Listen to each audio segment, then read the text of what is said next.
1976년 9월 15일 서울 동대문구 신설동의 한 봉제 공장에서 재봉틀 소리가 멈췄습니다. 저는 그날 오후 9시가 넘어서까지 공장에 남아 있었죠. 통금 시간이 자정이었으니 아직 2시간 반 정도 여유가 있었습니다. 공장 2층 작업실에는 형광등 불빛만이 하얗게 켜져 있었어요. 제 이름은 한서진. 42살, 이 봉제 공장의 실질적인 운영자였습니다. 손끝에는 오래된 굳은 살이 박혀 있었고 허리는 늘 뻐근했죠. 하지만 저는 이 일이 좋았습니다. 재봉틀 앞에 앉아 천을 다루는 그 순간만큼은 제가 무언가를 만들어내는 사람이라는 자부심이 있었거든요. 그날도 마찬가지였습니다. 마지막 원단을 정리하며 내일 납품할 옷감들을 점검하고 있었죠. 그때였습니다. 쾅! 현관문이 요란하게 열렸어요. 발길질 소리였습니다. 문짝이 벽에 부딪히며 울렸죠. 저는 재봉틀에서 고개를 들었습니다. 계단을 올라오는 구두 소리가 들렸어요. 굽이 높은 구두였습니다. 탁, 탁, 탁. 빠르고 거친 발걸음이었죠. 윤미란의 목소리가 들렸습니다. 돈 받아라. 제 신우이였습니다. 그 순간 무언가가 공중을 가로질렀어요. 시야가 흐려지더니 뺨에 무거운 충격이 느껴졌습니다. 퍽!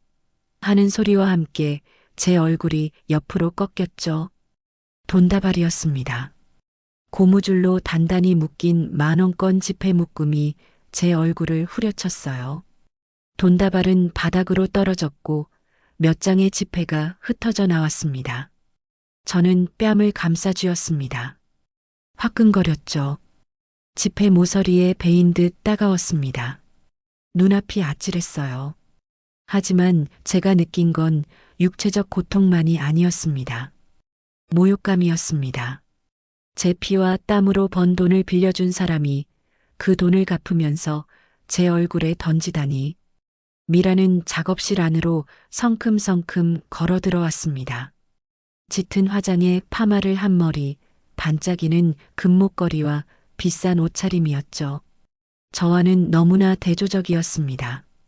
저는 낡은 작업복을 입고 있었고 손톱 밑에는 실밥과 먼지가 끼어 있었어요. 다 받았지? 이제 됐어? 목소리는 차갑고 날카로웠습니다. 저는 천천히 고개를 들었죠. 제 눈과 미란의 눈이 마주쳤습니다. 그녀의 눈에는 경멸이 가득했어요. 마치 구걸하는 거지에게 동량을 던져주고 온 사람 같은 표정이었습니다. 여기까지 모욕하시는군요. 제 목소리는 떨렸습니다. 분노 때문이었는지 슬픔 때문이었는지 잘 모르겠어요. 아마 둘 다였을 겁니다. 미라는 비웃었습니다. 모욕? 돈 받아놓고 무슨 소리야. 고맙다는 말은 안 하고. 저는 바닥에 떨어진 돈다발을 내려다봤습니다. 제가 닷새 전 등기우편으로 요청했던 바로 그 돈이었죠. 400만 원. 2년 전에 빌려준 300만 원과 이자를 합친 금액이었습니다. 하지만 이건 단순히 돈을 갚은 게 아니었어요. 이건 선전포고였습니다. 제 존엄을 짓밟는 행위였죠. 미라는 뒤돌아서며 한마디 더 던졌습니다.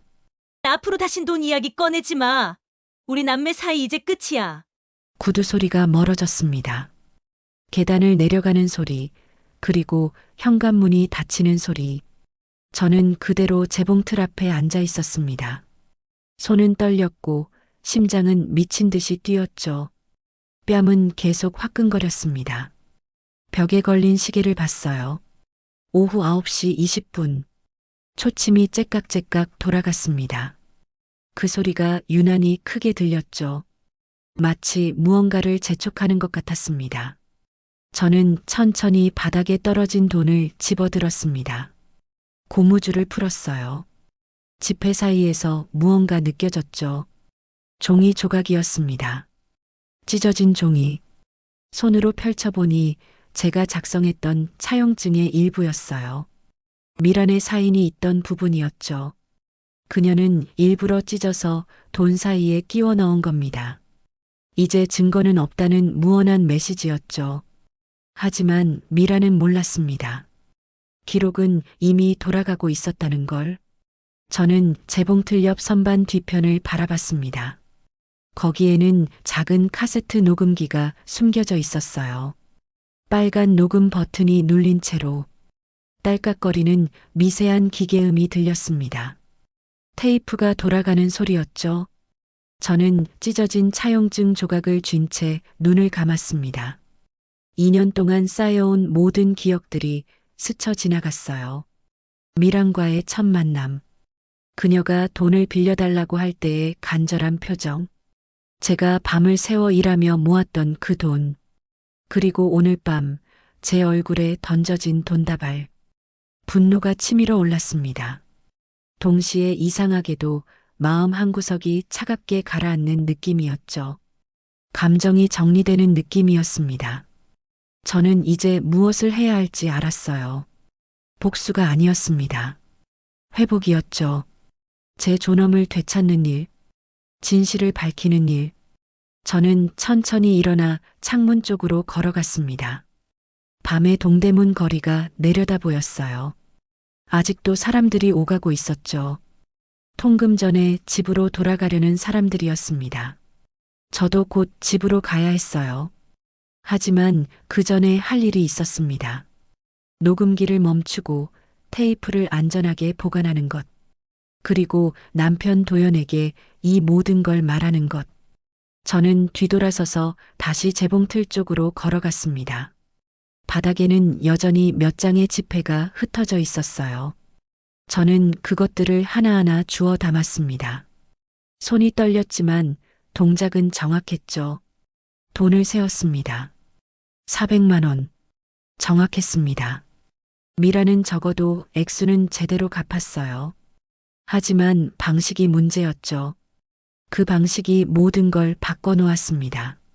저는 돈다발을 책상 서랍에 넣었습니다. 그리고 찢어진 차용증 조각을 따로 봉투에 담았어요. 증거였으니까요. 그때 아래층에서 문 여는 소리가 들렸습니다. 남편 도연이 돌아온 거였죠. 여보, 아직도 이래? 계단을 올라오는 발소리가 들렸습니다. 저는 재빨리 눈물을 닦았어요. 울고 있었다는 걸 그제야 깨달았죠. 도연이 작업실 문을 열고 들어왔습니다. 44살의 제 남편은 여전히 무표정했어요. 냉정하고 실리적인 사람이었죠. 감정 표현에 서툴렀지만 거짓말은 하지 않는 사람이었습니다. 그가 제 얼굴을 봤습니다. 무슨 일이야? 뺨이 빨갛네. 저는 대답 대신 바닥을 가리켰습니다. 아직 몇 장의 지폐가 남아 있었거든요. 도연은 천천히 주변을 둘러봤습니다. 흐트러진 작업실, 바닥의 지폐, 그리고 제 붉어진 뺨. 그는 금방 상황을 파악했죠. 미란이가 왔었나? 물음표가 아니라 마침표였습니다.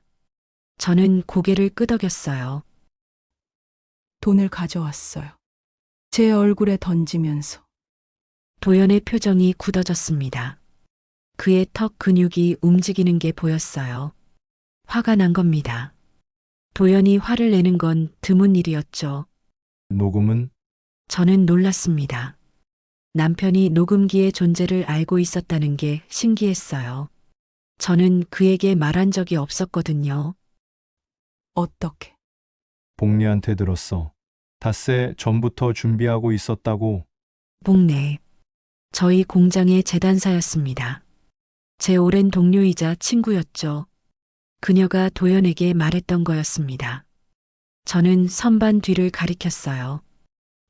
거기 있어요. 전부 녹음됐을 거예요. 도연이 녹음기를 꺼냈습니다. 빨간 버튼을 눌러 녹음을 멈췄죠. 그리고 테이프를 조심스럽게 꺼내 주머니에 넣었습니다. 이건 내가 보관하지. 안전하게. 저는 고개를 끄덕였습니다. 믿을 수 있었으니까요. 도연은 냉정했지만 가족을 지키는 데는 확실한 사람이었습니다. 공장을 운영하는 것도 저를 지원하는 것도 모두 가정을 유지하기 위해서였죠. 그가 제 어깨에 손을 올렸습니다. 괜찮아. 우리가 이길 거야. 짧은 위로였지만 충분했습니다. 저는 그의 손을 덮었어요. 따뜻했죠. 밖에서는 여전히 통행 금지 전의 분주한 소리가 들렸습니다. 택시 경적 소리, 사람들의 발소리, 멀리서 들리는 라디오 소리. 일상이 계속되고 있었어요. 하지만 저희의 일상은 오늘 밤 완전히 바뀌었습니다. 전쟁이 시작된 거였죠. 증거를 모으는 전쟁, 진실을 밝히는 전쟁, 그리고 무엇보다 제 존엄을 되찾는 전쟁. 저는 창밖을 다시 바라봤습니다. 어둠 속에서 동대문의 불빛들이 반짝이고 있었죠. 이 도시 어딘가에서 미란도 지금쯤 집으로 가고 있을 겁니다. 아마 우쭐한 기분이겠죠. 자신이 마침내 귀찮은 채무를 떨쳐냈다고 생각하면서. 하지만 그녀는 몰랐습니다. 기록은 사라지지 않는다는 걸. 진실은 언젠가 밝혀진다는 걸. 그리고 무엇보다 모욕당한 사람의 기억은 절대 지워지지 않는다는 걸. 저는 재봉틀 앞에 다시 앉았습니다. 내일 납품할 옷감을 마저 정리해야 했어요. 일은 계속되어야 했으니까요. 재봉틀을 다시 돌렸습니다. 드르륵, 드르륵. 익숙한 소리가 작업실을 채웠죠. 그 소리 속에서 저는 다짐했습니다. 이건 끝이 아니라 시작이라고. 1976년 9월 10일. 저는 그날 저녁 일찍 공장 문을 닫았습니다. 직원들을 모두 퇴근시키고 2층 작업실에 혼자 남았죠. 창밖으로 석양이 지고 있었어요. 주황빛이 작업실 바닥에 길게 드리워졌습니다. 책상 위에는 낡은 수첩 한 권이 놓여 있었습니다. 제 장부였죠. 1974년부터 기록해온 모든 거래 내역이 담긴 수첩이었어요. 공장 운영비, 원단 구입비, 직원 급여, 그리고 개인적인 금전 거래까지 빠짐없이 적어두었습니다. 저는 펜을 들고 천천히 수첩을 넘겼습니다. 74년 3월 20일. 그날의 기록을 찾았어요.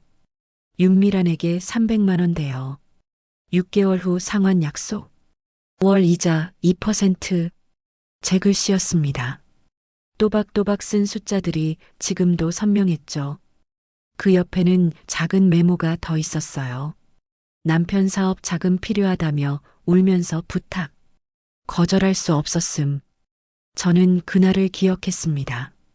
미란이 공장으로 찾아왔던 날이었죠. 평소와 달리 화장기 없는 얼굴로 왔었어요.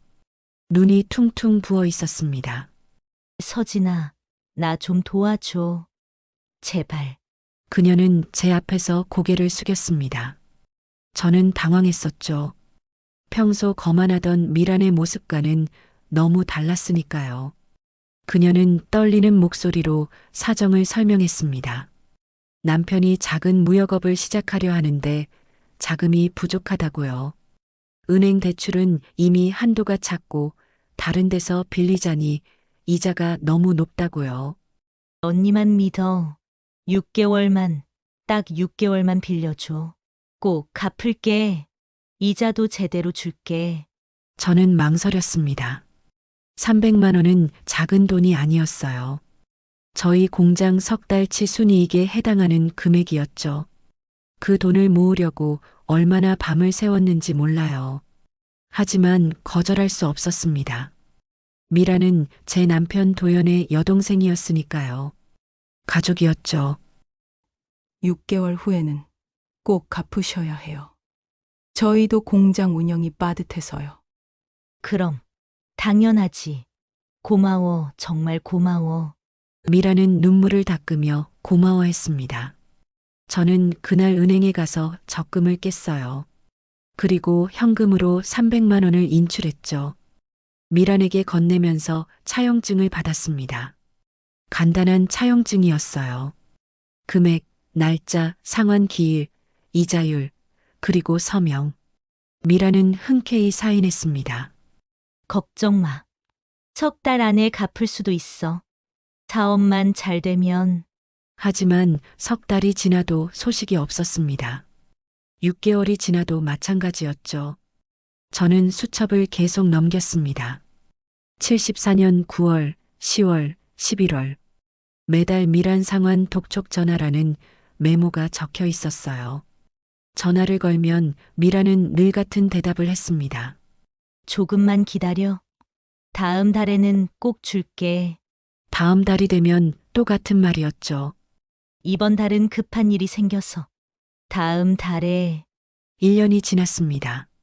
저는 더 강하게 요구했어요. 미란 씨, 약속을 지키셔야죠. 이제 1년이 넘었어요. 알아. 그런데 지금 당장은 어려워. 사업이 생각보다 안 풀려서. 하지만 소문은 달랐습니다. 미란의 남편 사업은 잘 되고 있었어요.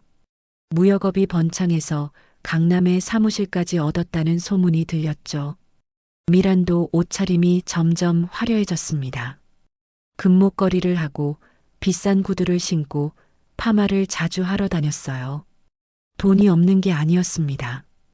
갚고 싶지 않은 거였죠. 저는 수첩의 마지막 장을 펼쳤습니다. 76년 9월 10일. 오늘 날짜였어요. 펜을 들고 천천히 적었습니다. 윤미란에게 최종 통지 발송 예정. 원금 300만 원과 2년치 이자 100만 원. 총 400만 원. 일주일 내 상환 요구. 손끝에 힘을 줘서 또박또박 적었죠. 이제 더는 참을 수 없었습니다. 저는 수첩을 덮고 책상 서랍을 열었어요. 거기에는 미리 준비해둔 등기우편 봉투가 있었습니다. 편지지에 정중하지만 단호한 문장으로 상환 요구서를 작성했죠. 윤미란 귀하. 1974년 3월 20일 대여한 300만 원과 약정. 이자를 포함한 400만 원을 1976년 9월 18일까지 상환해 주시기 바랍니다. 기일 내 상환이 없을 경우 법적 조치를 취할 수밖에 없음을 알려드립니다. 한서진. 짧고 명확했습니다. 저는 편지를 봉투에 넣고 풀칠을 했어요. 그리고 미란의 주소를 적었죠. 강남구 압구정동의 새 아파트 주소였습니다. 우표를 붙이고 등기번호를 수첩에 기록했습니다. 모든 게 증거가 될 수 있었으니까요. 편지를 쓰고 나니 마음 한구석이 후련했습니다. 동시에 두려움도 밀려왔죠. 이렇게 하면 미란과의 관계는 완전히 끝날 거라는 걸 알았으니까요. 하지만 선택의 여지가 없었습니다. 존중받지 못하는 관계라면 끝내는 게 나았어요. 저는 자리에서 일어나 창가로 걸어갔습니다. 석양이 거의 사라지고 있었어요. 하늘이 보라빛으로 물들었죠. 그때 옷걸이에 걸린 파란색 원피스가 눈에 들어왔습니다. 아, 그거. 미란이 석 달 전에 맡긴 옷이었어요. 저는 원피스에 다가가 천을 만졌습니다. 부드러운 면 소재였죠. 소매 부분에 스티치가 풀어져 있었고 밑단도 손봐야 했어요. 76년 6월쯤이었을 겁니다. 미란이 공장에 들렀을 때였죠. 손에 쇼핑백을 들고 왔었어요. 서진아, 이거 좀 수선해 줄 수 있어? 내가 하면 제일 잘할 것 같아서. 파란 원피스였습니다. 비싼 옷이었어요. 백화점에서 산 거였죠. 그런데 몇 번 입지도 않았는데 스티치가 풀렸다고요. 지금은 좀 바쁜데요. 다음 주쯤 찾으러 오시면 될까요? 응, 괜찮아. 급한 건 아니니까. 내가 시간 날 때 해줘. 그 후로 미라는 원피스를 찾으러 오지 않았습니다. 석 달이 지났는데도요. 전화를 해도 나중에 갈게라는 대답뿐이었죠. 저는 원피스를 내려다봤습니다. 사실 수선은 이미 끝난 상태였어요. 일주일 만에 다 해놨죠. 완벽하게 수선했습니다. 스티치도 다시 박았고 밑단도 깔끔하게 정리했어요. 단추도 새 것으로 달아줬죠. 왜 그랬을까요? 지금 생각해보면 어리석은 짓이었습니다. 저를 무시하는 사람을 위해 정성을 들인 거였으니까요. 하지만 그게 저였어요. 한 번 맡은 일은 제대로 하는 사람. 상대가 누구든 최선을 다하는 사람. 그게 제 자존심이었죠. 저는 원피스를 다시 옷걸이에 걸었습니다. 언젠가 미란이 찾으러 올 거라고 생각하면서요. 아니면 이제 영영 안 올지도 모르죠. 어느 쪽이든 상관없었습니다. 제가 할 일은 다 했으니까요. 책상으로 돌아와 등기우편 봉투를 집어들었습니다. 내일 아침 우체국에 가서 발송하면 되었어요. 이틀 후면 미란의 손에 도착할 겁니다. 그때부터가 진짜 시작이었죠. 저는 수첩을 서랍에 넣고 자물쇠로 잠갔습니다. 그리고 열쇠를 옷 안주머니 깊숙이 넣었어요. 이 수첩은 소중한 증거였으니까요. 1년 반 동안의 모든 통화 기록, 독촉 내역, 미란의 변명들이 다 적혀 있었죠. 법정에 가게 되면 이게 결정적인 역할을 할 겁니다. 저는 작업실 불을 끄고 1층으로 내려갔습니다. 현관문을 잠그고 밖으로 나왔어요. 9월의 저녁 공기가 시원했습니다. 버스 정류장까지 걸어가면서 생각했습니다. 미라는 이 편지를 받고 어떤 반응을 보일까? 화를 낼까? 아니면 무시할까? 아니면 정말로 돈을 갚을까? 저는 사실 세 번째 가능성은 믿지 않았어요. 미라는 이미 마음속으로 그 돈을 떼먹기로 결정한 것 같았으니까요. 그렇다면 법적 조치를 취할 수밖에 없었죠. 차용증이 있었고 장부 기록도 완벽했습니다. 이길 수 있었어요.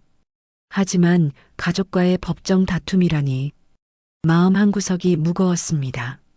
버스가 왔습니다. 저는 동전을 내고 뒷자리에 앉았어요.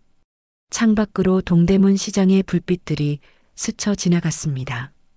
장사하는 사람들, 물건을 사는 사람들, 모두 열심히 살아가는 사람들이었죠. 저도 그 중 하나였습니다. 열심히 일하고 정직하게 살려고 노력하는 사람. 하지만 정직하게 산다고 해서 존중받는 건 아니었어요. 때로는 그게 약점이 되기도 했죠. 미라는 제 정직함을, 제 착함을 이용했습니다. 가족이라는 이름으로. 하지만 이제는 아니었어요. 저도 싸울 줄 아는 사람이었습니다. 버스가 집 근처 정류장에 멈췄습니다. 저는 내려서 골목길을 걸었어요. 낡은 연립주택이 늘어선 좁은 길이었죠. 집 앞에 도착했습니다. 2층 작은 집이었어요. 공장만큼이나 낡았지만 저희에게는 소중한 공간이었습니다. 문을 열고 들어가자 남편 도연이 거실에 앉아 신문을 보고 있었습니다. 왔어, 저녁은?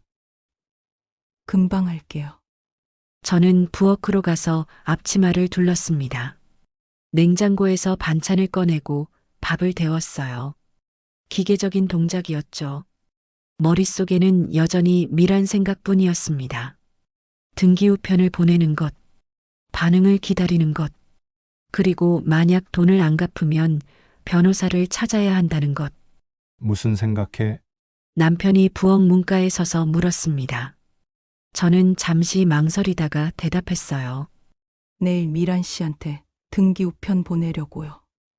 돈 갚으라고. 도연의 표정이 굳어졌습니다. 진짜 그럴 거야? 네. 더는 못 참겠어요. 그러면 우리 남매 관계는 끝나는 거야. 그리고 우리 부부 관계도 어려워질 수 있어. 저는 도연을 똑바로 쳐다봤습니다. 그렇게 되더라도 할 거예요. 전 제 돈을 돌려받을 권리가 있어요. 도연은 한동안 저를 바라봤습니다. 그의 눈빛이 복잡했어요. 여동생과 아내 사이에서 고민하는 게 보였죠. 하지만 결국 그는 고개를 끄덕였습니다. 당신 결정을 따를게. 당신이 오라. 그 말에 눈시울이 뜨거워졌습니다. 남편의 지지가 얼마나 소중한지 그때 알았어요. 저는 다시 요리에 집중했습니다. 된장찌개를 끓이고 김치를 썰고 계란을 부쳤죠. 일상적인 일들이었지만 그 일상 속에서 힘을 얻었습니다. 저녁을 차려놓고 도연과 마주 앉았습니다. 혹시 미란이가 화내면 어떻게 할 거야? 화를 내든 말든 상관없어요. 전 제가 해야 할 일을 할 뿐이에요. 법정까지 갈 수도 있어. 그럼 가는 거죠. 차용증도 있고 장부도 있어요. 전 이길 자신 있어요. 도연은 밥을 한 숟가락 떠먹고는 말했습니다. 내가 변호사 알아볼게. 혹시 모르니까. 고마워요. 그날 밤 저는 잠을 잘 이루지 못했습니다. 천장을 바라보며 내일 일을 생각했어요. 우체국에 가서 등기우편을 발송하는 것, 그리고 미란의 반응을 기다리는 것. 옆에서 도연의 고른 숨소리가 들렸습니다. 저는 몸을 돌려 창밖을 봤어요. 달이 떠 있었습니다. 반달이었죠. 차오르는 중이었습니다. 보름달이 되려면 아직 며칠 남았어요. 저도 마찬가지였습니다. 완전해지려면, 제 존엄을 되찾으려면 아직 시간이 필요했어요. 하지만 시작은 했습니다. 그게 중요했죠. 다음 날 아침 저는 일찍 일어나 공장으로 갔습니다. 출근길에 우체국에 들렀어요. 창구에 등기우편을 내밀었죠. 직원이 무게를 재고 요금을 계산했습니다. 이틀 후 도착 예정입니다. 네. 감사합니다. 영수증을 받아 지갑에 넣었습니다. 이것도 증거였으니까요. 우체국을 나서는데 마음이 한결 가벼웠어요. 뭔가 큰 짐을 내려놓은 느낌이었죠. 공장으로 가는 길, 하늘이 맑았습니다. 9월의 햇살이 따뜻했어요. 좋은 징조 같았습니다. 1976년 9월 13일. 전보가 도착한 건 월요일 오후였습니다. 저는 공장 1층에서 원단을 정리하고 있었어요. 직원들은 2층에서 재봉 작업 중이었죠. 재봉틀 소리가 드르륵 드르륵 들려왔습니다. 띠딩. 현관문에 달린 벨이 울렸습니다. 우체부였어요. 노란 제복을 입은 젊은 남자였죠. 한서진 씨 맞으시죠? 전보 왔습니다. 네. 제가 한서진입니다. 우체부가 전보 용지를 건넸습니다. 저는 사인을 하고 받았어요. 우체부가 돌아가자 전보를 펼쳤습니다. 발신인은 윤미란이었습니다. 글자는 짧았어요. 돈 직접 가져가마. 수요일 저녁 9시. 공장으로 가겠음. 마침표 하나 없는 건조한 문장이었죠. 저는 전보를 다시 읽었습니다. 한 번, 두 번, 세 번. 미란이 돈을 갚겠다고 했습니다. 그런데 이상했어요. 왜 직접 가져온다는 걸까요? 은행 송금을 하면 간단한데. 아니면 우편안으로 보내도 되는데. 굳이 수요일 밤 늦은 시간에 공장까지 찾아온다니. 불길한 예감이 들었습니다. 미란의 성격을 생각하면 순순히 돈을 갚을 리가 없었어요. 뭔가 꿍꿍이가 있을 거였죠. 저는 전보를 주머니에 넣고 2층으로 올라갔습니다. 복례가 제단대 앞에서 천을 자르고 있었어요. 최복례. 41살의 제단사였습니다. 저희 공장에서 일한 지 5년째였죠. 솔직하고 활달한 성격이었어요. 무엇보다 입이 무거웠습니다. 믿을 수 있는 사람이었죠. 복례 언니. 잠깐 얘기 좀 할까요? 복례가 가위를 내려놓고 저를 봤습니다. 무슨 일이야? 표정이 안 좋네. 저는 주변을 둘러봤습니다. 다른 직원들이 일에 집중하고 있었어요. 저는 복례를 창가 쪽으로 데리고 갔죠. 목소리를 낮춰 말했습니다. 미란 씨한테서 전보가 왔어요. 수요일 밤에 돈 가져오겠대요. 정말. 그럼 잘 됐네. 드디어 갚는구나. 그런데 뭔가 이상해요. 굳이 밤에 직접 온다는 게. 복례는 잠시 생각하더니 고개를 끄덕였습니다. 내 말이 맞아. 보통 사람이라면 은행 송금하겠지. 직접 온다는 건 뭔가 할 말이 있거나 아니면 말을 흐렸습니다. 복례가 제 눈을 똑바로 쳐다봤어요. 모욕하려고 그러는 거 아닐까? 돈 던져주면서. 제가 생각했던 것과 똑같았습니다. 저는 입술을 깨물었어요. 그럴 것 같아요. 미란 씨 성격상. 그럼 증거를 남겨야지. 혹시라도 나중에 시비 붙일 수 있으니까. 어떻게요? 복례는 주변을 다시 둘러봤습니다. 그리고 더 목소리를 낮췄죠. 녹음기 있잖아. 우리 집에.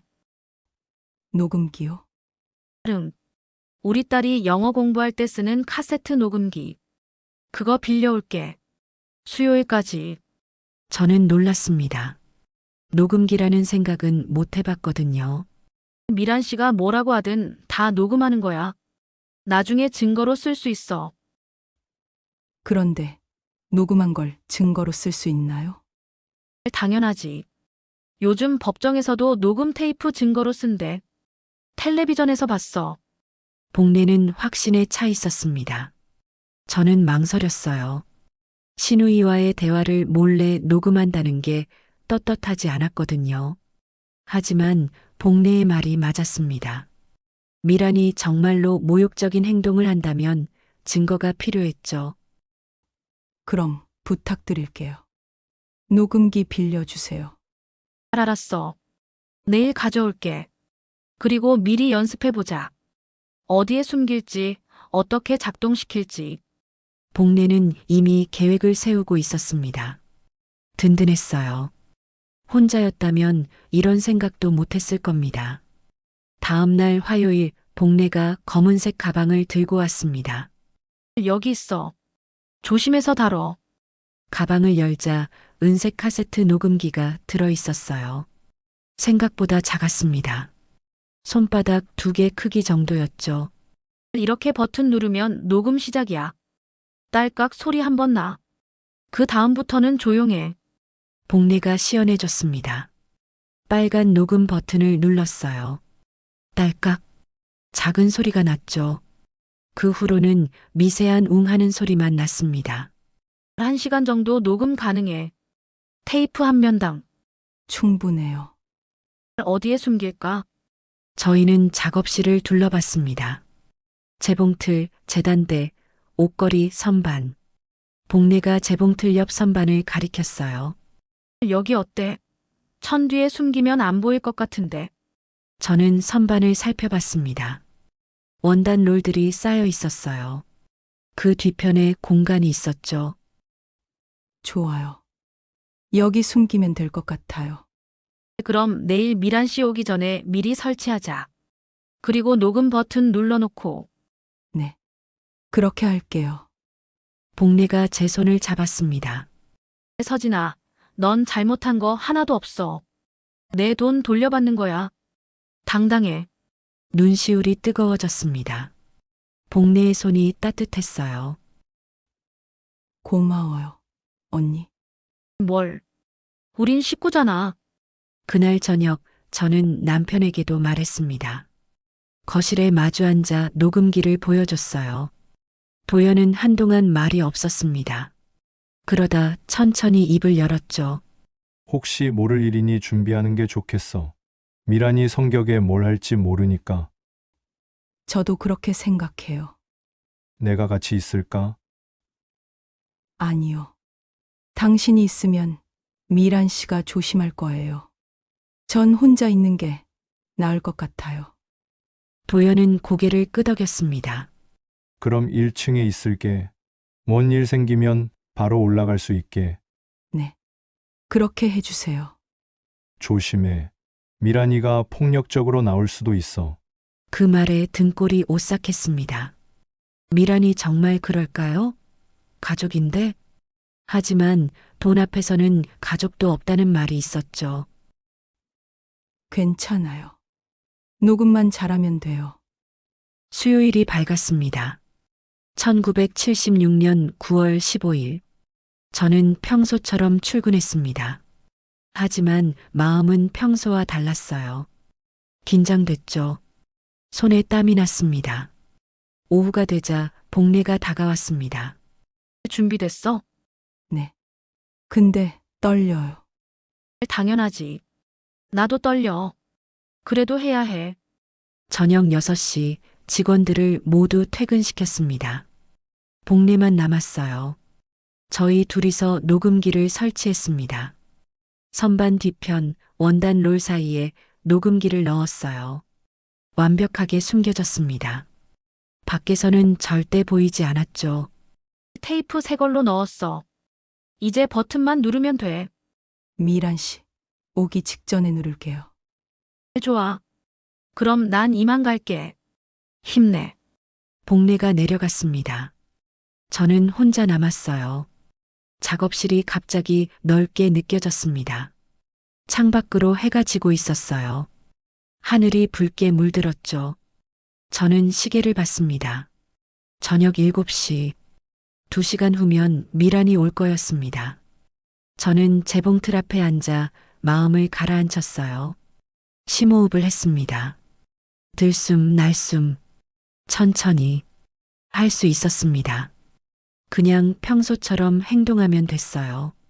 미란이 돈을 주면 받고 무슨 말을 하든 침착하게 대응하면 됐죠.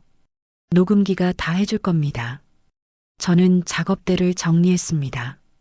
천 조각들을 치우고 가위와 실을 제자리에 놓았어요. 깨끗하게 정돈했죠. 8시가 되었습니다. 저는 선반으로 가서 원단 뒤에 손을 넣었어요. 녹음기의 버튼을 찾아 눌렀습니다. 딸깍. 작은 소리가 났습니다. 녹음이 시작됐어요. 저는 손을 빼고 원단을 다시 제자리에 놓았죠. 완벽했습니다. 아무것도 보이지 않았어요. 이제 기다리는 일만 남았습니다. 저는 재봉틀 앞에 앉아 원단을 만지작거렸어요. 일하는 척이었죠. 하지만 집중이 안 됐습니다. 시계 초침 소리만 크게 들렸어요. 째깍, 째깍, 째깍. 8시 30분, 8시 40분, 8시 50분. 미라는 오지 않았습니다. 혹시 안 오는 걸까요? 거짓말이었을까요? 아니면 늦는 걸까요?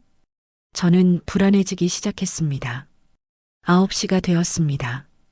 그때 아래층에서 소리가 들렸어요. 현관문 여는 소리, 구두 소리, 탁, 탁, 탁.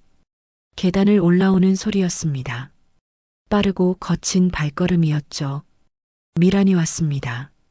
저는 재봉틀을 멈췄어요. 손을 무릎에 올려놓고 문을 바라봤습니다.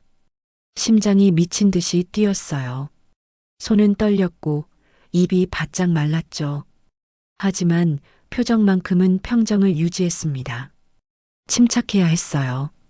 녹음기가 모든 걸 기록하고 있었으니까요. 발소리가 가까워졌습니다. 작업실 문 앞에서 멈췄어요. 손잡이가 돌아갔습니다. 쾅! 문이 벽에 부딪히며 열렸죠. 미란이 들어왔습니다.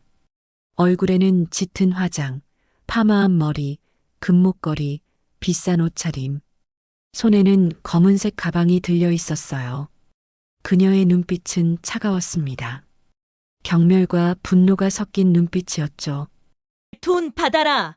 그 순간이 시작이었습니다. 선반 뒤편에서 녹음기가 조용히 돌아가고 있었어요. 미세한 웅소리와 함께 모든 것이 기록되고 있었습니다. 미란의 목소리, 제 목소리, 그리고 이어질 모든 일들이. 저는 숨을 깊이 들이마셨습니다. 이제 시작이었죠. 진실을 밝힐 시간이었습니다. 공중을 가르는 무언가. 시야가 흐려졌고 뺨에 충격이 왔습니다. 퍽!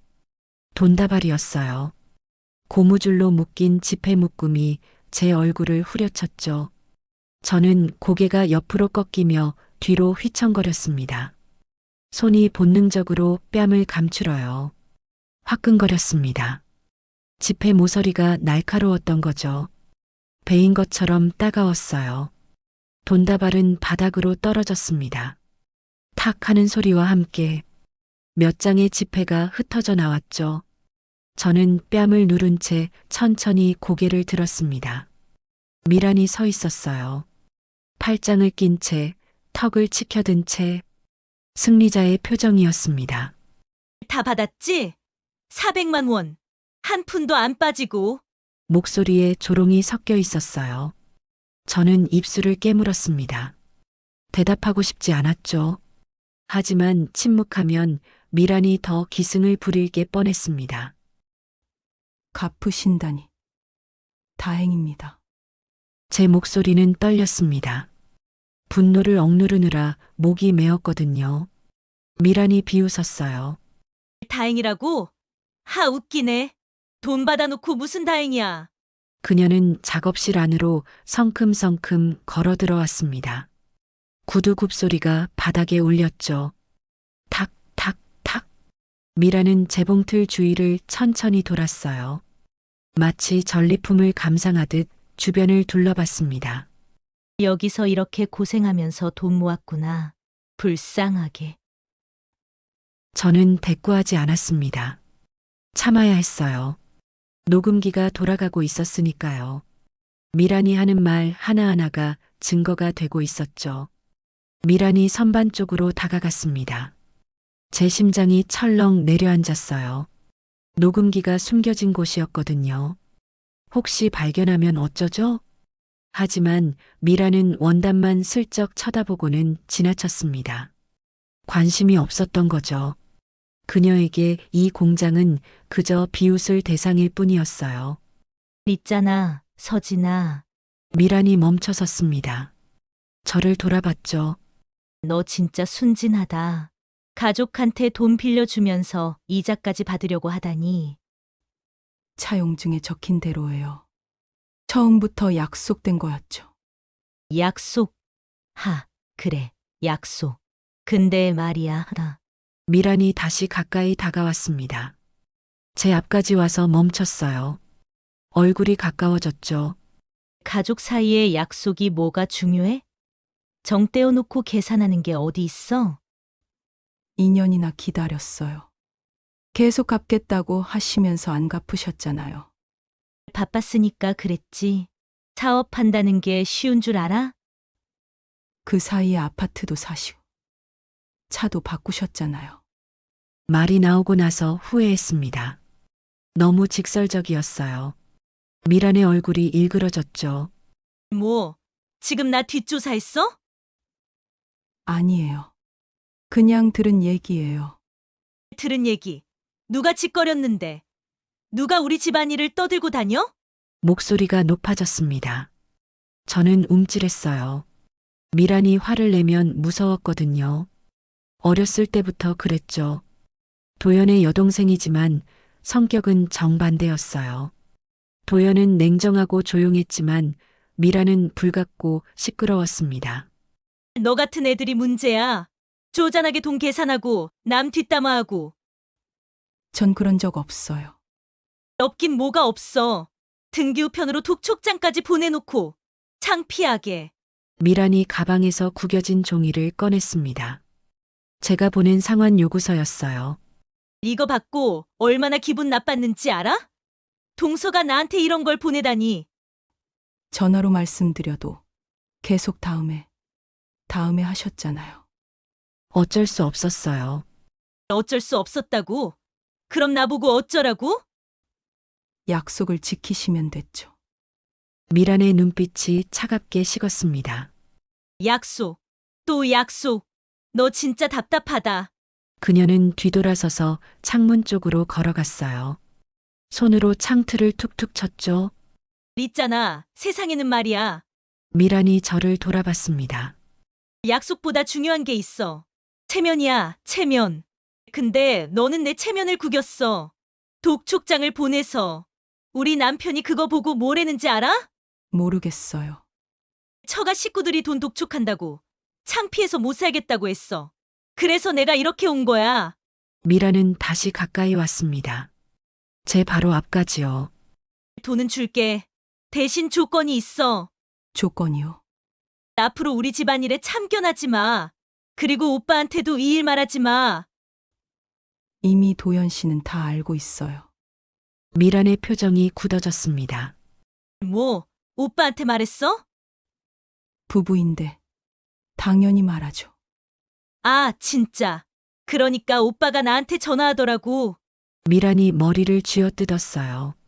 오빠로서 충고한다고. 돈은 제때 갚아야 한다고. 창피하게. 다 내 때문이야. 내가 조용히 했으면 이런 일 없었을 거 아니야. 미란의 목소리가 점점 커졌습니다. 흥분하고 있었어요. 저는 조용히 있었습니다. 더 자극하면 안 됐거든요. 녹음기가 잘 작동하고 있다면 지금 이 모든 말들이 테이프에 담기고 있을 거였어요. 미란의 모순된 말들. 자기는 체면을 중요하게 여긴다면서 돈을 제 얼굴에 던지는 행동. 가족이라면서 2년 동안 약속을 안 지킨 것. 모두 기록되고 있었죠. 있잖아, 서진아. 솔직히 말할게. 미란이 팔짱을 꼈습니다. 너 같은 애들 많아. 조금 돈 빌려주고는 은혜 베푼 것처럼 구는 애들. 전 그런 적 없어요. 업히긴. 맨날 전화해서 언제 갚냐고 힘들다고 그러잖아. 사실이잖아요. 공장 운영이 쉬운 줄 아세요. 그건 내 문제지 내 문제가 아니야. 저는 할 말을 잃었습니다. 미라는 자기 논리 속에 갇혀 있었어요. 잘못을 인정할 생각이 전혀 없었죠.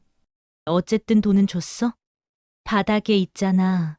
미란이 떨어진 돈다발을 발로 툭 찼습니다. 돈다발이 굴러갔어요. 이제 우리 남남이야. 알았지? 대답 안 해. 알았냐고. 알겠어요. 그래. 그럼 됐어. 미란이 가방을 챙겼습니다. 뒤돌아서서 문 쪽으로 걸어갔어요. 문 앞에서 멈춰 서더니 뒤돌아봤죠. 아, 그리고 네. 다음에 또 이런 일 생기면 나 안 봐줘. 알았지? 무슨 말인지 이해가 안 됐습니다. 자기가 돈을 안 갚아놓고 자기가 화를 내놓고 이제 와서 봐준다니. 하지만 저는 고개를 끄덕였어요. 더 이상 대꾸하고 싶지 않았거든요. 미란이 문을 열고 나갔습니다. 구두 소리가 멀어졌죠. 계단을 내려가는 소리, 현관문이 닫히는 소리, 그리고 정적. 저는 그 자리에 서 있었습니다. 다리가 후들거렸어요. 긴장이 풀리니 힘이 빠졌죠. 천천히 주저앉았습니다. 바닥에 떨어진 돈다발을 내려다봤어요. 400만 원. 제가 2년 동안 돌려받으려 애썼던 돈. 하지만 지금은 그게 중요하지 않았습니다. 제 뺨이 화끈거렸고 마음이 무너지는 느낌이었어요. 모욕당했다는 생각밖에 안 들었죠. 저는 고개를 들어 선반을 봤습니다. 녹음기. 거기 있었죠. 여전히 돌아가고 있을 겁니다. 미란의 모든 말들을 담아내면서 저는 천천히 일어났습니다. 돈다발을 집어들었어요. 고무줄을 풀어봤죠. 지폐를 한 장씩 세었습니다. 100만 원, 200만 원, 300만 원. 손이 멈췄습니다. 지폐 사이에 뭔가 끼어 있었어요. 종이 조각이었습니다. 찢어진 종이. 저는 그걸 빼내서 펼쳤어요. 차용증이었습니다. 제가 작성한 차용증의 일부. 미란의 사인이 있던 부분이었죠. 찢어져 있었어요. 일부러 찢은 겁니다. 미란이 돈 사이에 끼워 넣은 거였어요. 이제 증거는 없다는 메시지였죠. 저는 찢어진 차용증을 쥐고 한동안 멍하니 서 있었습니다. 미라는 완벽하게 계산했다고 생각했을 겁니다. 돈을 갚았으니 빚은 없고 차용증을 찢어버렸으니 증거도 없고 그리고 돈을 던져 모욕을 줬으니 우월감도 챙긴 거죠. 하지만 미라는 몰랐습니다. 이 모든 게 녹음되고 있다는 걸. 돈을 던진 순간 조롱하는 말투, 차용증을 찢은 행위까지는 아니더라도 그녀의 태도와 말들이 전부 테이프에 담겨 있다는 걸 저는 선반으로 걸어갔습니다. 원단 뒤에 손을 넣었어요. 녹음기를 찾아 꺼냈죠. 빨간 버튼이 눌린 채였습니다. 여전히 작동 중이었어요. 저는 정지 버튼을 눌렀습니다. 딸깍. 녹음이 멈췄습니다. 테이프를 꺼내 손에 쥐었어요. 작은 카세트 테이프였죠. 가볍고 플라스틱 재질이었습니다. 하지만 무게감이 느껴졌어요. 이 안에 진실이 담겨 있었으니까요. 저는 테이프를 가슴에 꼭 안았습니다. 눈물이 났어요. 억울해서, 화가 나서, 그리고 안도해서. 이제 증거가 있었습니다. 미란이 아무리 발뺌해도 소용없었어요. 그녀의 목소리가 그대로 담겨 있었으니까요. 저는 눈물을 닦았습니다. 울 시간이 아니었어요. 이제 시작이었죠. 이 테이프를 가지고 무엇을 할 것인가? 법정에 갈 것인가? 아니면 다른 방법이 있을까? 하지만 확실한 건 더 이상 당하고만 있지 않겠다는 거였습니다. 저는 테이프를 서랍에 넣고 자물쇠로 잠갔어요. 그리고 바닥에 돈을 다시 세기 시작했습니다. 400만 원. 정확했습니다. 액수만큼은 맞았어요. 하지만 방식이 틀렸죠. 그 방식이 모든 걸 바꿔놓았습니다. 저는 돈을 책상 서랍에 넣었습니다. 그리고 찢어진 차용증 조각을 따로 봉투에 담았어요. 이것도 증거였으니까요. 문 밖에서 발소리가 들렸습니다. 도연이 올라오는 소리였어요. 문이 열렸습니다. 도연이 들어왔어요. 그는 제 얼굴을 보더니 표정이 굳어졌습니다. 제 뺨이 빨갛게 부어 있었거든요. 일이야? 목소리가 낮았습니다. 화난 목소리였어요. 도연이 이렇게 낮은 목소리를 내는 건 정말 화가 났을 때뿐이었죠. 저는 대답 대신 바닥을 가리켰습니다. 아직 몇 장의 지폐가 떨어져 있었어요. 도연은 천천히 주변을 둘러봤습니다. 흐트러진 작업실, 바닥의 지폐, 제 붉어진 뺨. 그는 모든 걸 한눈에 파악했죠. 던진 거야? 저는 고개를 끄덕였습니다. 목이 메었어요. 말을 하려니 눈물이 나올 것 같았거든요. 도연이 주먹을 쥐었습니다. 관절에서 뚝 소리가 났어요. 동서한테 이럴 수가 있어. 그는 문 쪽으로 걸어갔습니다. 가세요. 당장 사과받아야지. 저는 황급히 그의 팔을 잡았습니다. 돼요. 지금은 안 돼요. 이런 모욕을 당했는데 가만히 있어? 전부 다. 도연의 동작이 멈췄습니다. 저를 돌아봤어요. 저는 서랍을 열어 카세트 테이프를 꺼냈습니다. 도연에게 보여줬죠. 언니가 빌려준 녹음기예요. 미란 씨가 한 말들이 다 들어 있어요. 도연이 테이프를 받아들었습니다. 한동안 말없이 테이프를 내려다봤어요. 녹음됐어? 돈 던진 것부터 시작해서 조롱하던 말들, 협박까지. 전부요. 했어? 저는 고개를 끄덕였습니다. 또 이런 일 생기면 안 봐준다고 했어요. 도연의 턱 근육이 경직됐습니다. 정말. 말을 잇지 못했어요. 여동생이 이럴 줄은 몰랐을 겁니다. 아무리 성격이 불같아도 가족한테 이렇게까지 할 줄은. 법정에 가는 거야? 할 것 같아요. 이대로는 못 참겠어요. 도연이 제 어깨에 손을 올렸습니다. 내 동생 때문에. 잘못이 아니에요. 내가 미란이를 제대로 가르치지 못했어. 저는 도연의 손을 덮었습니다. 바로 잡으면 돼요. 도연은 천천히 고개를 끄덕였습니다. 알아볼게. 내일 당장. 도연이 바닥에 떨어진 돈들을 주었습니다. 하나하나 집어서 책상 위에 올려놨어요. 돈은 받았으니 원금 문제는 해결됐어. 하지만 갈 수 있어. 그리고 이 차용증 훼손도 문제가 될 거야. 저는 찢어진 차용증 조각을 꺼내 보여줬습니다.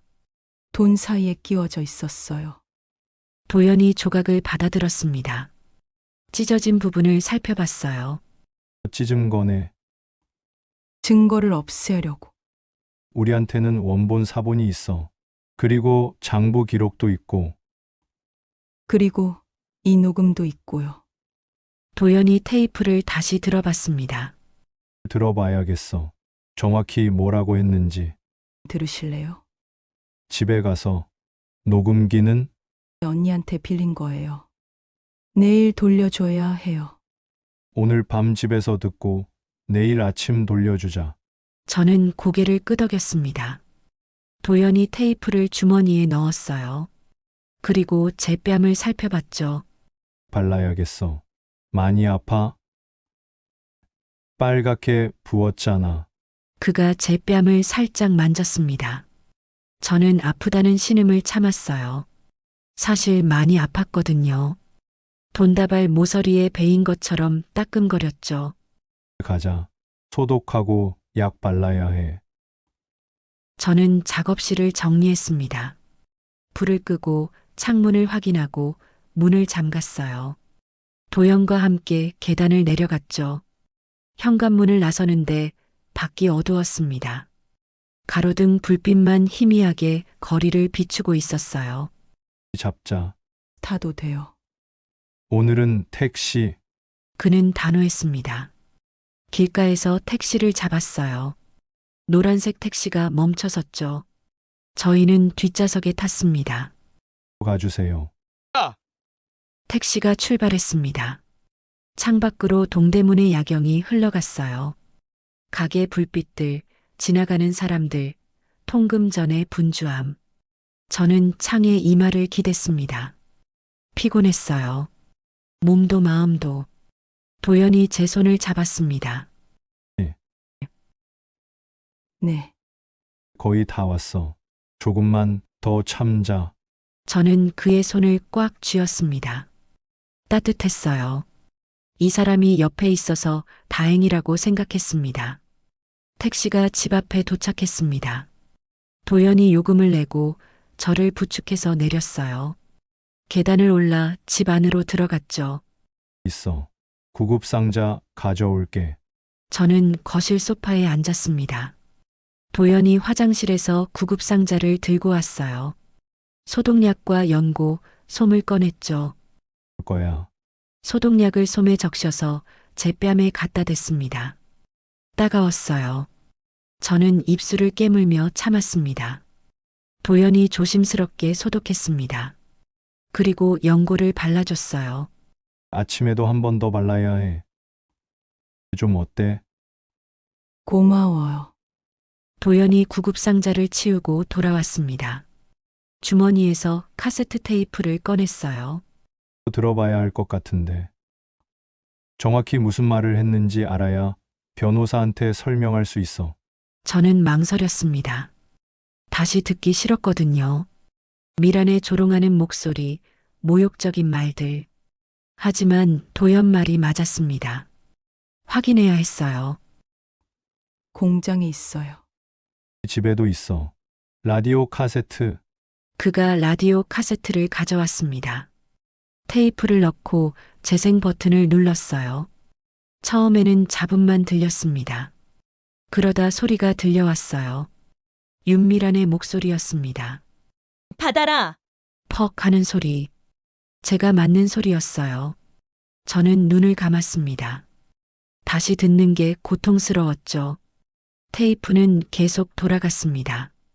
미란의 조롱, 제 떨리는 목소리, 그리고 이어지는 모욕적인 말들. 너 같은 애들 많아.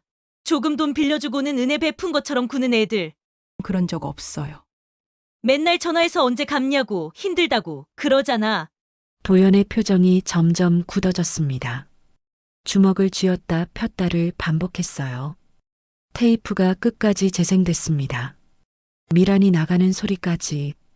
그리고 정적. 도연이 정지 버튼을 눌렀습니다. 한동안 아무 말이 없었어요. 그러다 도연이 입을 열었습니다. 이건 너무해. 목소리가 떨렸습니다. 동생이 이럴 줄은 몰랐어. 정말 미안해. 저는 도연의 손을 잡았습니다. 잘못이 아니에요. 미란 씨 선택이에요. 가족으로서 책임이 있어. 바로 잡으면 돼요. 법으로. 도연이 고개를 끄덕였습니다. 아침에 변호사 사무실 찾아갈게. 이 테이프 들려주고. 같이 갈게요. 얼굴도 아픈데. 이건 제 싸움이에요. 도연이 제 얼굴을 바라봤습니다. 싸움이야. 이제 그 말에 가슴이 뜨거워졌습니다. 혼자가 아니었어요. 도연이 있었고, 복례가 있었고, 증거가 있었죠. 이길 수 있었습니다. 이제 저녁 먹었어? 라면 끓여줄게. 할게요. 오늘은 내가 도연이 부엌으로 갔습니다. 냄비를 꺼내고 물을 끓이고 라면을 넣는 소리가 들렸어요. 저는 소파에 앉아 테이프를 내려다봤습니다. 작은 카세트 테이프. 하지만 그 안에는 진실이 담겨 있었어요. 미란이 부정할 수 없는 진실. 법정에서 이 테이프를 틀면 어떻게 될까요? 사람들이 미란의 목소리를 듣고 그녀가 한 짓을 알게 되면 저는 복수하고 싶은 게 아니었습니다. 그냥 인정받고 싶었어요. 제가 잘못하지 않았다는 것, 제가 당한 모욕이 정당하지 않았다는 것, 그리고 미란이 사과해야 한다는 것. 도연이 라면을 가져왔습니다. 힘 내야지. 저는 젓가락을 들었습니다. 뜨거운 국물을 한 모금 마셨어요. 따뜻했습니다. 몸이 조금 풀리는 느낌이었죠. 변호사 만나고 그 다음에 어떻게 할지 정하자. 민사소송 들어갈 거야. 모욕죄로. 할 수 있을까요? 증거가 확실한데 인정할까요? 안 해도 상관없어. 녹음 테이프가 있으니까. 저는 라면을 계속 먹었습니다. 식욕은 없었지만 먹어야 했어요. 내일부터 긴 싸움이 시작될 테니까요. 라면을 다 먹고 설거지를 했습니다. 도연이 말렸지만 저는 직접 했어요. 움직이는 게 나았거든요. 가만히 있으면 생각이 너무 많아졌으니까요. 설거지를 마치고 침실로 갔습니다. 침대에 누웠어요. 천장을 바라봤습니다. 오늘 하루가 너무 길었어요. 아침에 평범하게 시작했던 하루가 이렇게 끝나다니. 돈다발이 제 얼굴을 때렸던 순간이 계속 떠올랐습니다. 퍽 하는 소리, 미란의 조롱하는 눈빛, 찢어진 차용증, 모두 생생했어요. 하지만 동시에 녹음기도 떠올랐습니다. 선반 뒤에 숨겨진 작은 기계, 조용히 돌아가며 모든 걸 기록했던 그 기계. 저는 미소를 지었습니다. 쓸쓸한 미소였지만 그래도 미소였어요. 이겼다고 확신할 수는 없었습니다. 하지만 적어도 싸울 수 있게 됐죠. 그것만으로도 충분했습니다. 옆에서 도연의 숨소리가 들렸습니다. 그도 잠들지 못하고 있었어요. 자요? 생각이 많아서. 생각. 어렸을 때는 착했는데 사람을 바꾸나 봐. 원래 그랬는데. 이제야 드러난 거겠죠. 도연이 한숨을 쉬었습니다. 그럴지도. 제 편 들어주는 거. 당연한 거야. 넌 내 아내야. 저는 그의 손을 찾아 잡았습니다. 내일 바쁠 거야. 저는 눈을 감았습니다. 잠이 올 것 같지 않았지만 눈을 감았어요. 그리고 놀랍게도 금방 잠이 들었습니다. 1976년 9월 16일. 아침 일찍 눈이 떠졌습니다. 창밖이 밝았어요. 햇살이 커튼 사이로 새어 들어왔죠. 저는 침대에서 일어나 거울을 봤습니다. 뺨이 여전히 붉었어요. 어젯밤보다는 좀 나았지만 부은 자국이 남아 있었죠. 도연이 일어났습니다. 좀 나아? 많이요. 다시 발라. 저는 화장실에 가서 세수를 했습니다. 찬물로 붓기를 빼려고요. 그리고 연고를 발랐어요. 거울 속 제 얼굴을 봤습니다. 피곤해 보였지만 눈빛만큼은 또렷했어요. 오늘부터 시작이었습니다. 아침을 간단히 먹고 준비를 했습니다. 도연이 전화번호부를 뒤적였어요. 변호사가 한 명 있어. 종로에 사무실이 있는데 만한 분이에요. 공장 법률 자문 받을 때 도움받았어. 실력 있어. 도연이 다이얼을 돌렸습니다. 신호음이 울렸어요. 김 변호사님 계십니까? 네, 한도연입니다. 오래간만입니다. 잠시 침묵.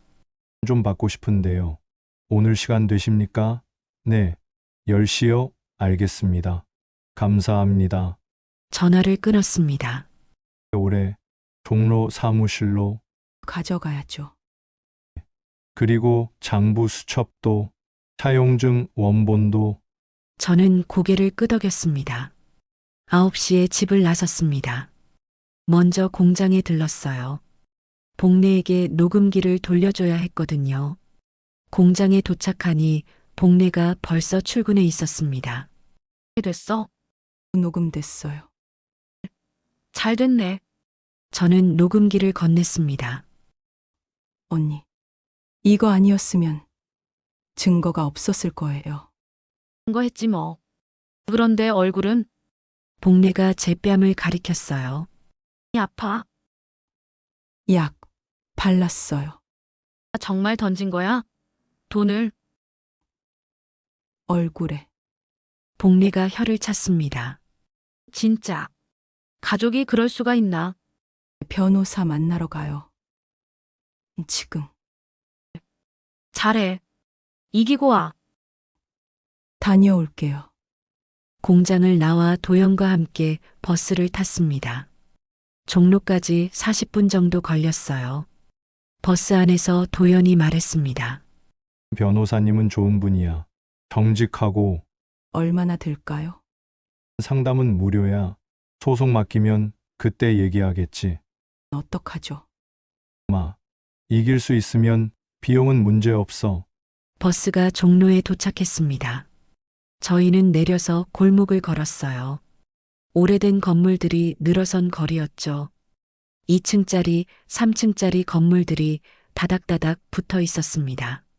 낡은 건물 2층이었어요. 계단을 올라갔습니다.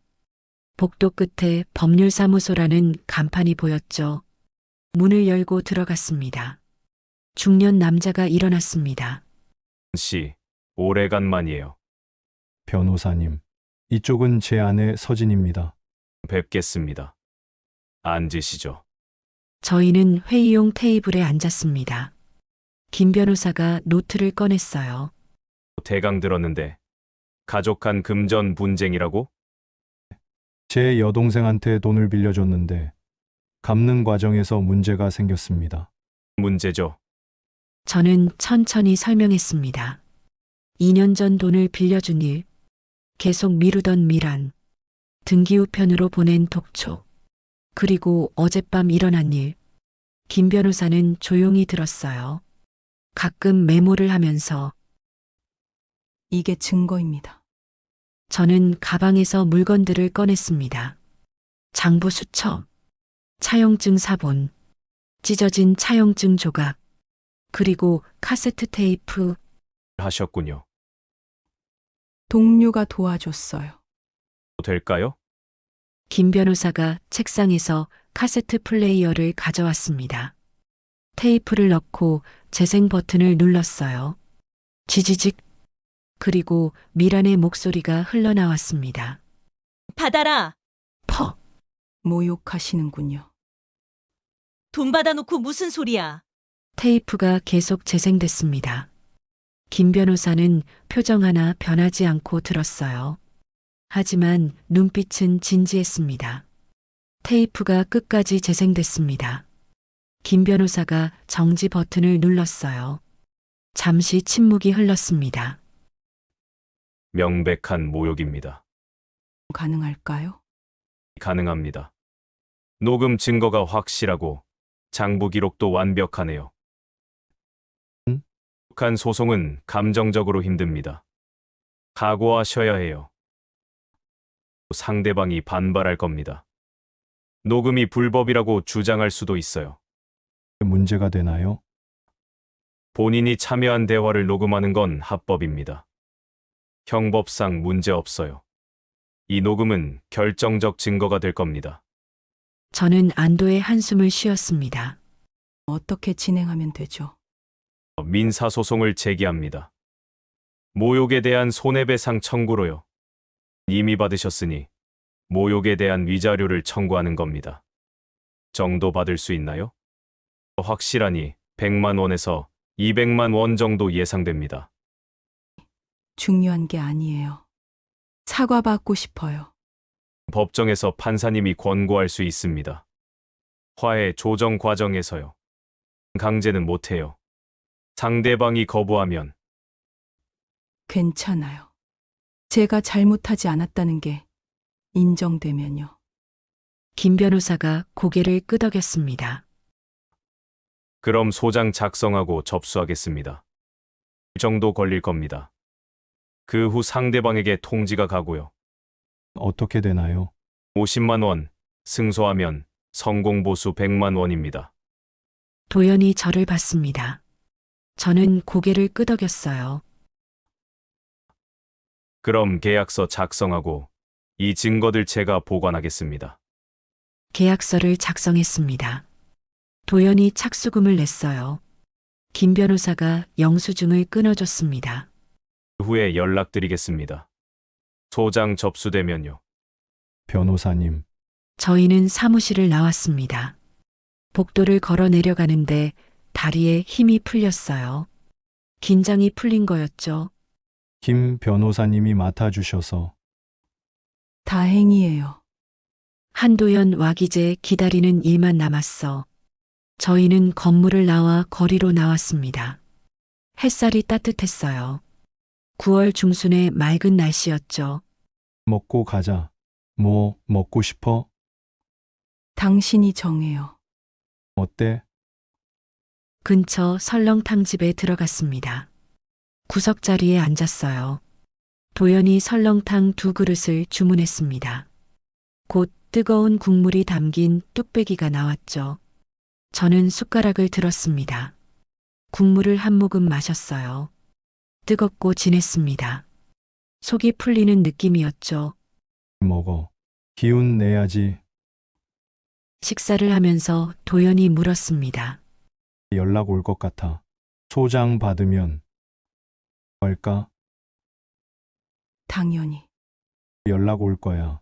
오빠라고 하면서. 어떻게 하실 거예요? 도연이 숟가락을 내려놓았습니다.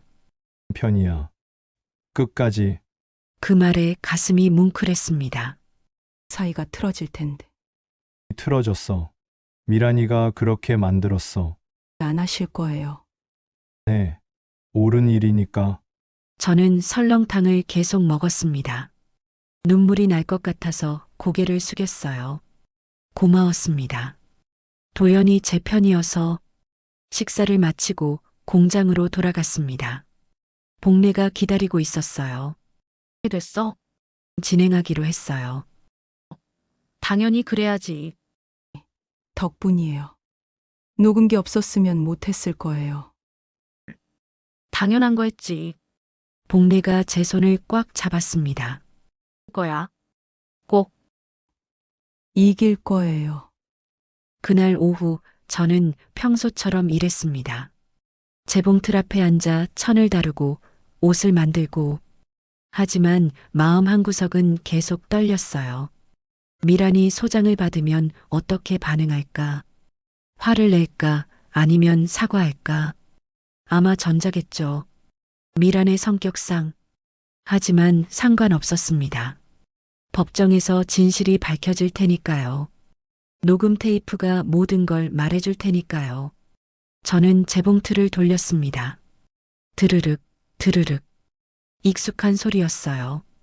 이 소리를 들으면 마음이 차분해졌습니다. 일에 집중하면 잡념이 사라졌죠. 저녁이 되었습니다. 직원들을 퇴근시키고 저도 공장을 나섰어요. 집으로 가는 버스 안에서 창밖을 봤습니다. 거리에 불빛들이 켜지고 있었어요. 하나씩, 둘씩, 어둠을 밝히는 불빛들. 저도 그렇게 될 거라고 생각했습니다. 어둠 속에서 빛을 찾는 사람. 진실이라는 빛을. 집에 도착했습니다. 도연이 저녁을 준비하고 있었어요. 곧 다 돼. 할게요. 오늘은 내가 당신 쉬어. 저는 소파에 앉았습니다. 평범한 하루의 끝이었습니다. 하지만 저에게는 평범하지 않았어요. 오늘부터 제 인생이 바뀌기 시작했으니까요.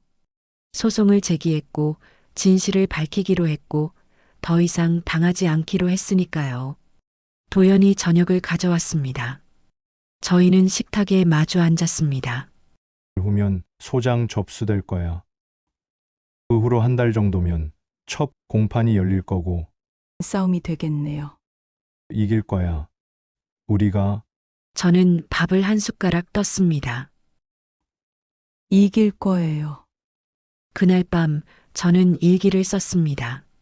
오랜만이었어요.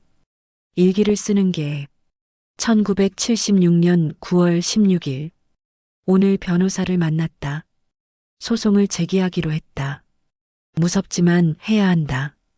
진실을 밝혀야 한다.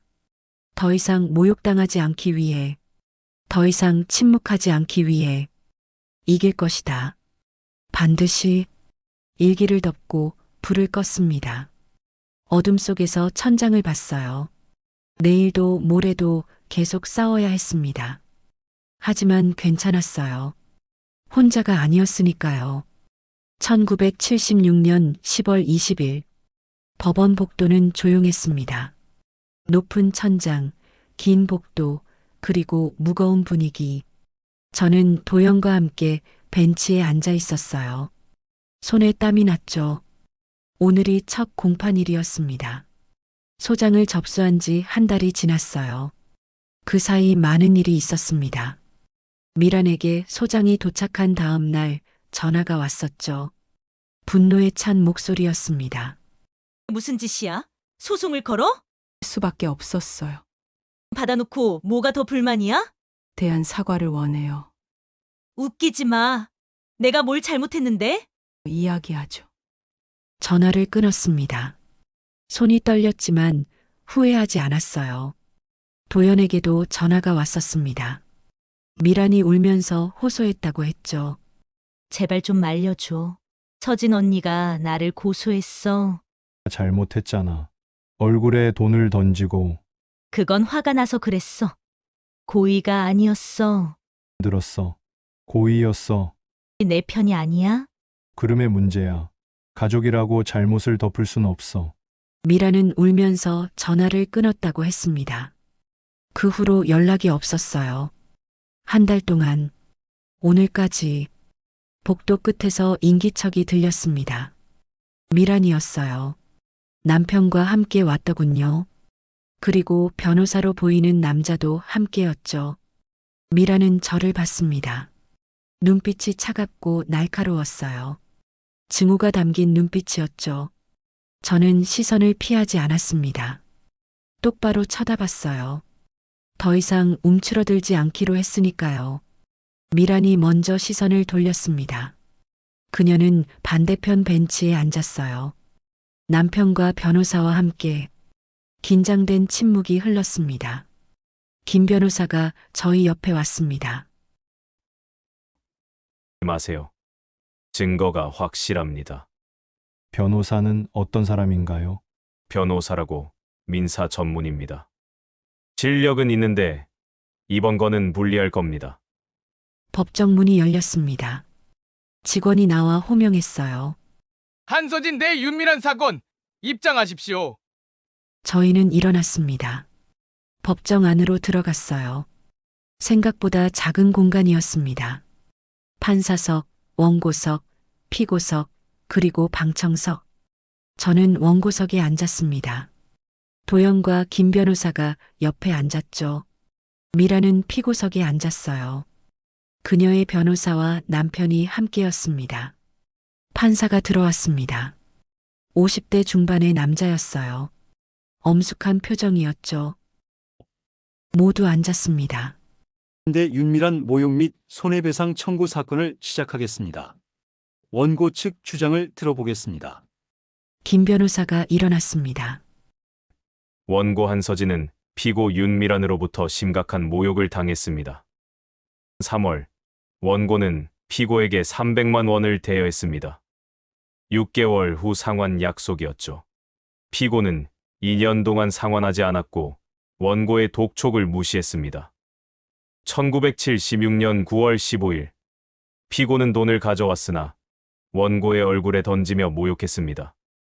판사가 서류를 넘기며 물었습니다. 있습니까? 녹음 테이프가 있습니다. 김 변호사가 카세트 테이프를 제출했어요.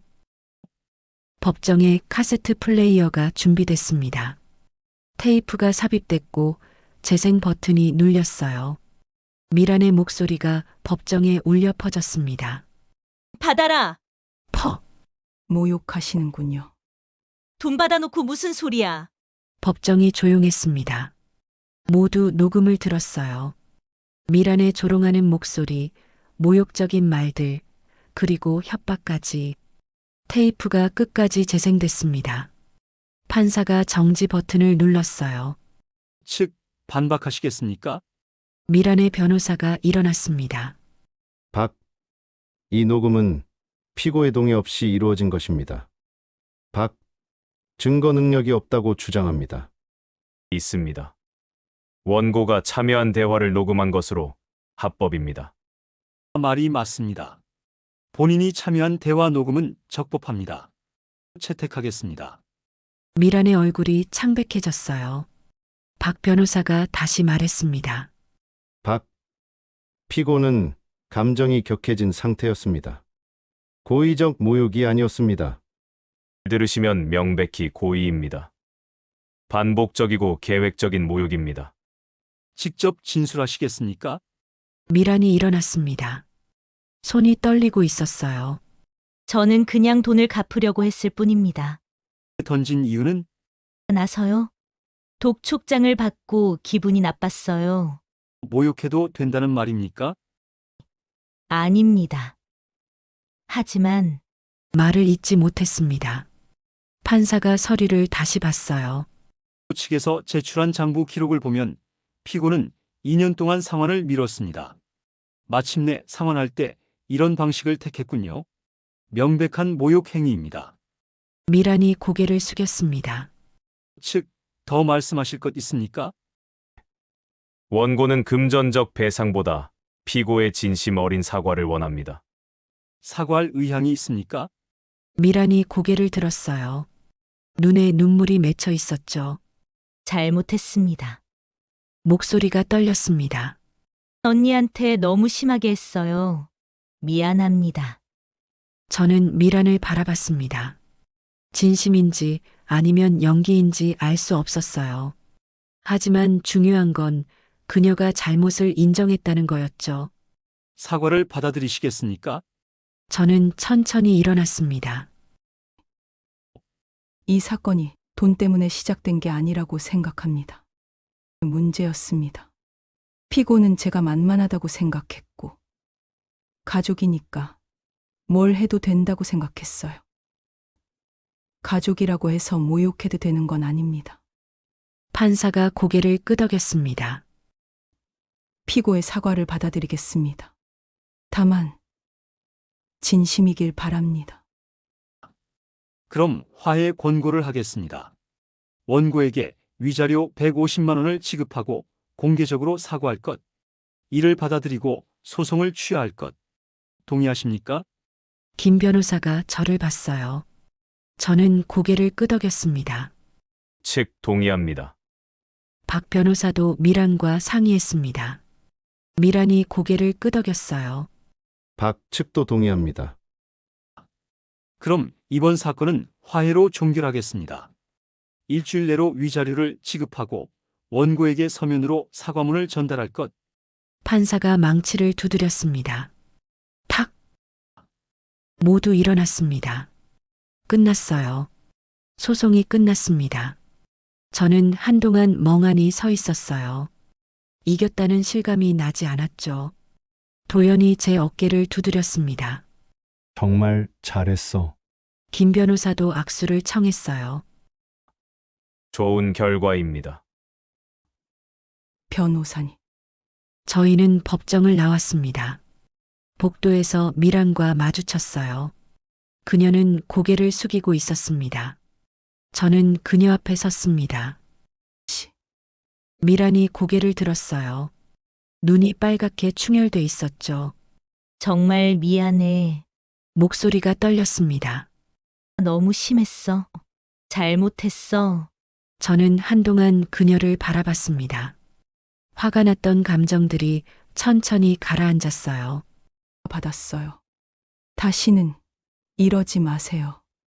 미란이 고개를 끄덕였습니다. 그럴게. 진심이야. 저는 더 이상 할 말이 없었어요. 미란을 지나쳐 걸어갔습니다. 도연이 따라왔죠. 법원을 나오니 햇살이 눈부셨습니다. 10월의 맑은 하늘이었어요. 어때? 모르겠어요. 후련하기도 하고 허무하기도 하고. 수 있어. 긴 싸움이었으니까.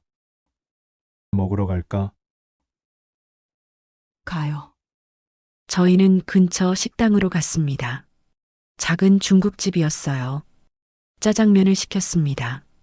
뜨거운 짜장면이 나왔고 저는 한 젓가락 먹었어요. 맛있었습니다. 오랜만에 느껴보는 평온한 맛이었죠. 끝났어. 다 끝났어. 끝났네요. 일에 집중할 수 있겠어.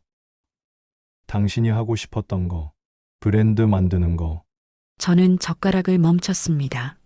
잃은 것 같아요. 이제 시작할 때야. 당신은 할 수 있어. 그의 눈빛이 진지했어요. 생각해봐. 난 믿어.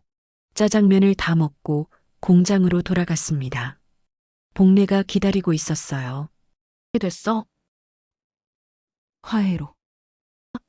잘 됐다. 복례가 저를 껴안았습니다. 정말. 덕분이에요. 소리.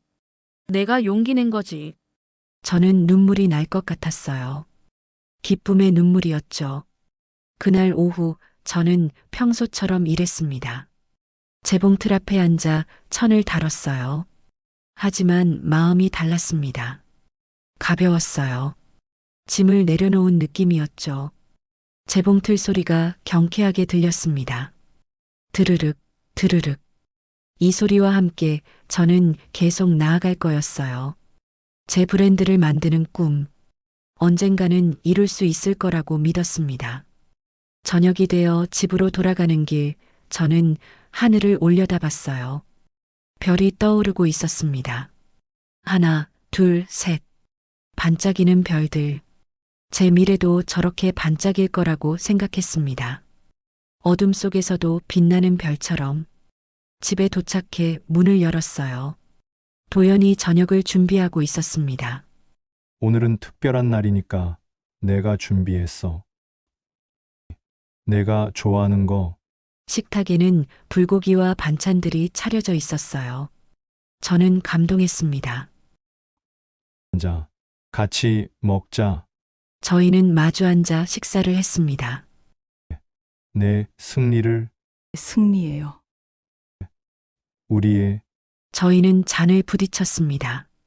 물잔이었지만 상관없었어요. 진심이 담긴 축배였으니까요. 그날 밤 저는 다시 일기를 썼습니다. 1976년 10월 20일. 오늘 법정에서 이겼다. 미라는 사과했고 저는 받아들였다. 긴 싸움이 끝났다. 피곤하지만 후회는 없다. 옳은 일을 했다. 그리고 이제 앞을 보려 한다. 제 꿈을 향해 일기를 덮고 잠자리에 들었습니다. 1977년 4월. 봄이 왔습니다. 공장 창문을 열면 따뜻한 바람이 들어왔죠. 반년이 지났습니다. 법정 판결 이후로 그 사이 많은 것이 변했어요. 저는 공장 2층 한쪽에 작은 작업실을 따로 만들었습니다. 제 브랜드를 위한 공간이었죠. 서진 봉제라는 이름으로. 아직 작은 시작이었지만 시작은 했어요. 몇 개의 디자인을 직접 그렸고 샘플을 만들었습니다. 원피스, 블라우스, 치마. 심플하지만 품질 좋은 옷들이었어요. 복례가 도와줬습니다. 정말 괜찮은데? 백화점에 납품해도 되겠어. 멀었어요. 소리.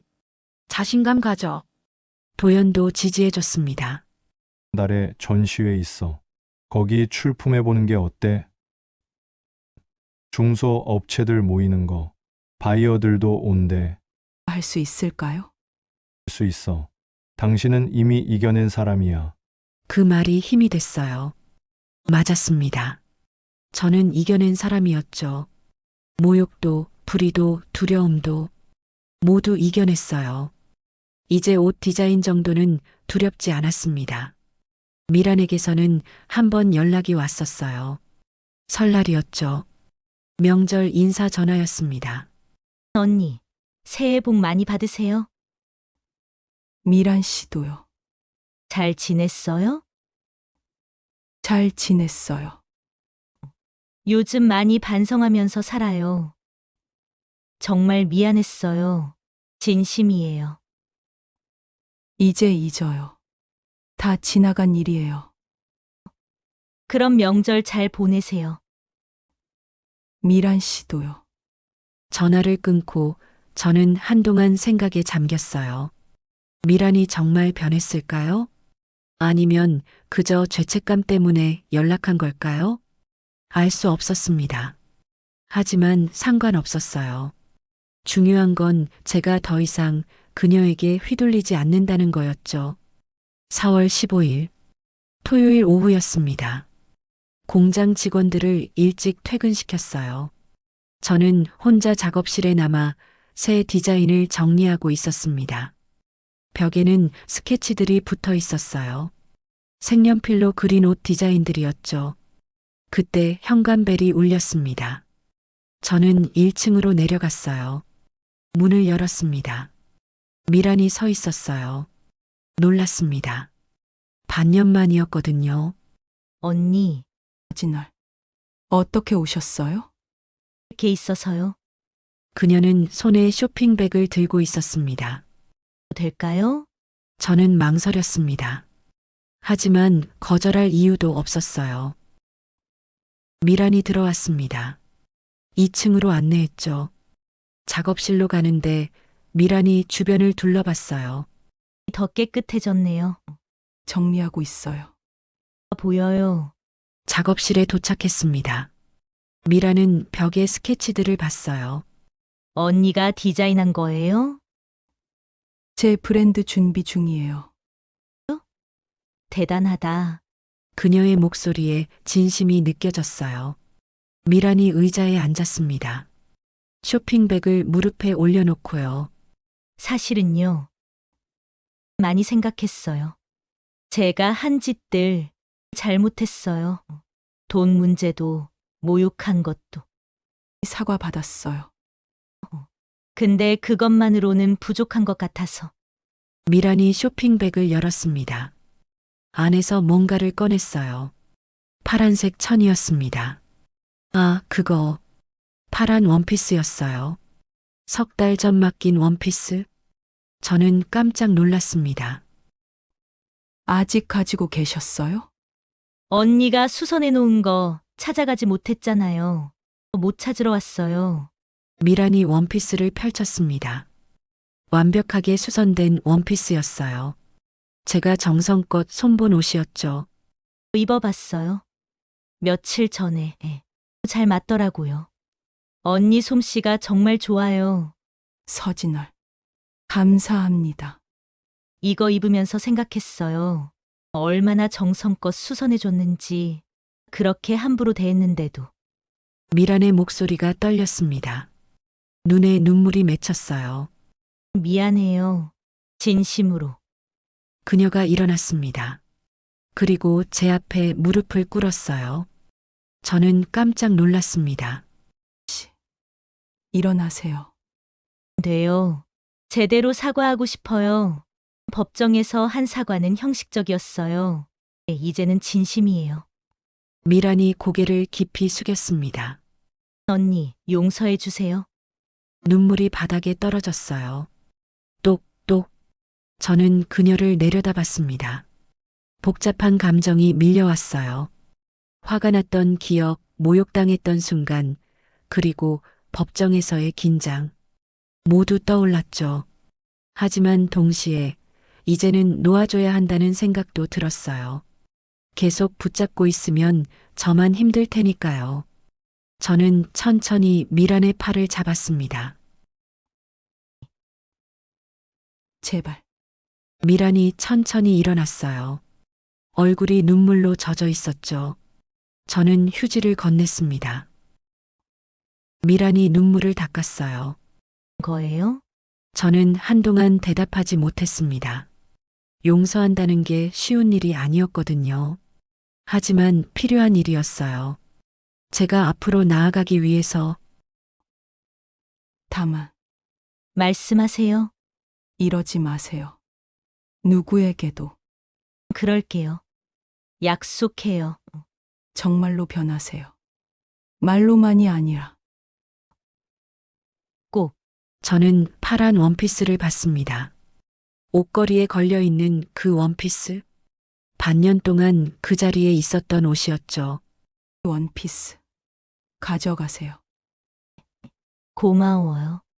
언니. 브랜드 성공하길 바라요. 진심으로.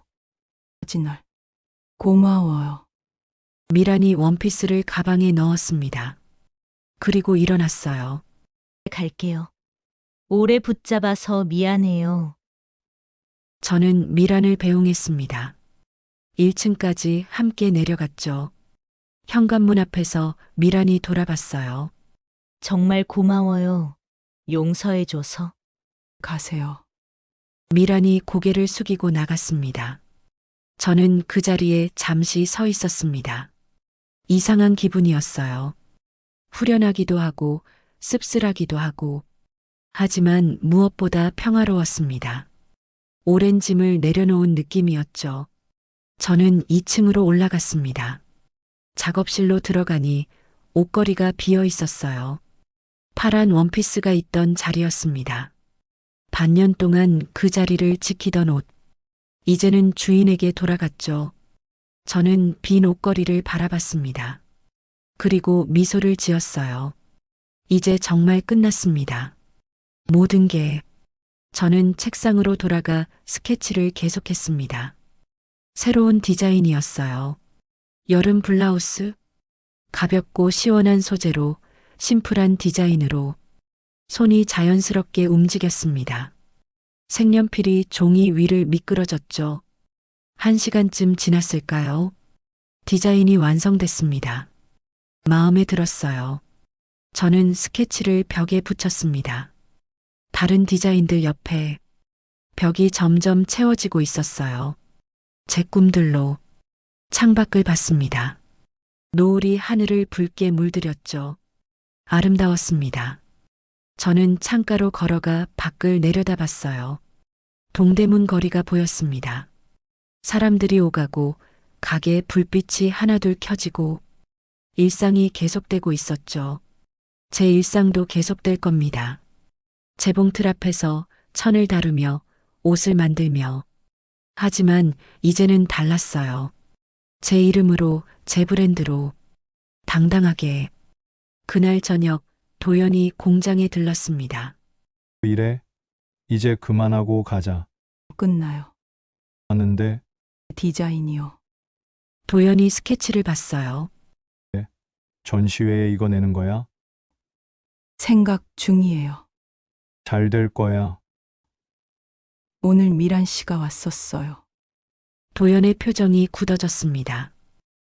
미란이가 사과하러 왔어요. 말을 했는데 저는 오늘 있었던 일을 설명했습니다.